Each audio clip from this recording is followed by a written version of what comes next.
Jamwale mon bandiraɓe, mi salmini on kala ɗo mbawɗon wonde dow YouTube nokku biyeteɗo Kesam Hesam.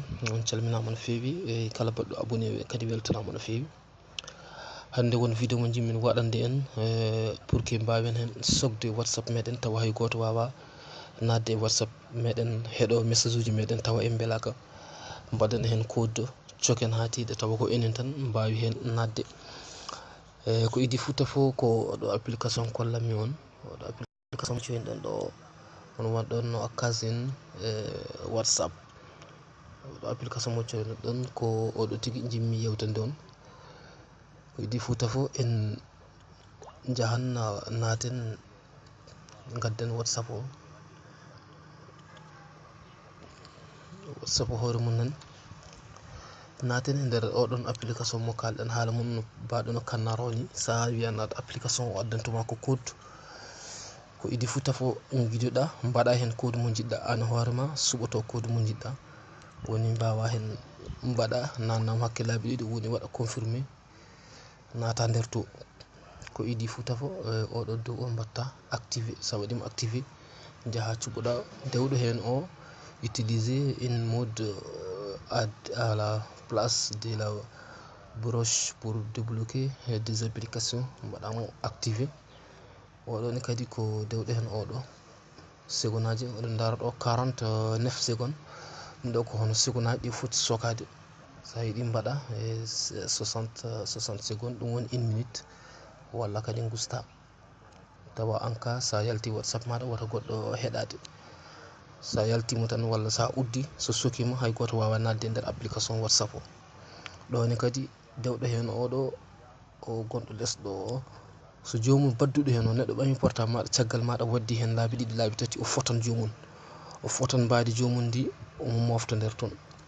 Eyi ko ɗo ñoƴƴumi ɗo joni ɗum ɗon waɗan capturé visage jomum mofta ton, ganda daga kaari ene waddano uddidde portable am ronki.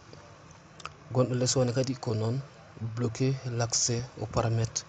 Bloquer l'accès aux paramètres o firti ko yimɓe woɓɓe kadi nan toon anduɓe portable, so tawi yiiɗi nadde WhatsApp ma tawi won hen kannar cokiɗo toon jahata koto paramètre to mbaɗamo désinstallé beele mbawa nadde hen. Kono ɗo sa waɗi oɗo less oɗo sa waɗi bloquer l'accès aux paramètres jomum wawata nadde hay nder paramètre to.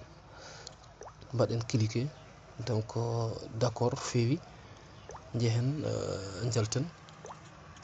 So en jalti joni garen ga nder paramètre ga, ayi jehen paramètre o nan joni paramètre o waɗama firmé hay goto wawa nadde nder paramètre, surtout waɗa désinstallé application.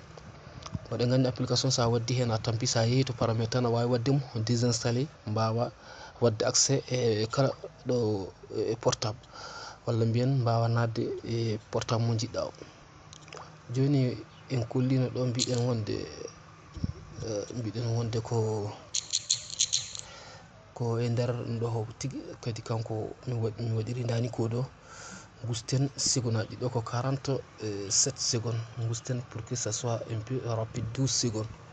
Ok jalten nder WhatsApp o hoore muɗum. WhatsApp o sokima an hoorema watta simé mo jiɗɗa udditirde WhatsApp o.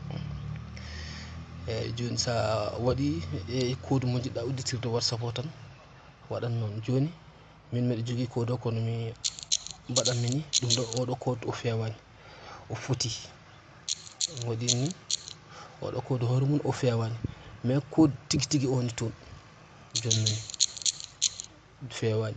Joni mi yahan mi yiiɗi nadde WhatsApp jaɓani ɗum ɗon ko so neɗɗo ari caggal ma yiiɗi waddema trafiqué walla arnaqué. Joni mi yahan to application hoore muɗum, application oɗo duttoɗa daara est ce que won naɗɗo jiɗnoɗo uddidde WhatsApp maɗa.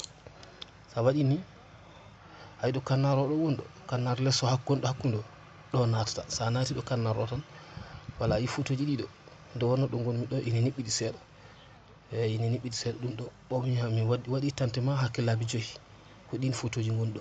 ayi 1 2 3 4 5 sa yiiɗi andude jomum baddunoɗo hen o ewa a andan a yiyan ɗo photo jomum badduɗo noon mbiya kaari an a waddino hen waddino uddide portable nden noon ko hunde lamde cer ay ko wana ɗum ko hande ko ɗum ɗon jindomi hulluɗon so Allah jaɓi kadi ma en garoy e defte meɗen pular kadi kollen holno ɗe neɗɗo janguirta ɗe walla holno neɗɗo waɗata hutorade nden noon bandiraɓe on calminama no fewi bisimilla moɗon nde garɗon en fof mba ñoƴƴude like merci beaucoup jarama.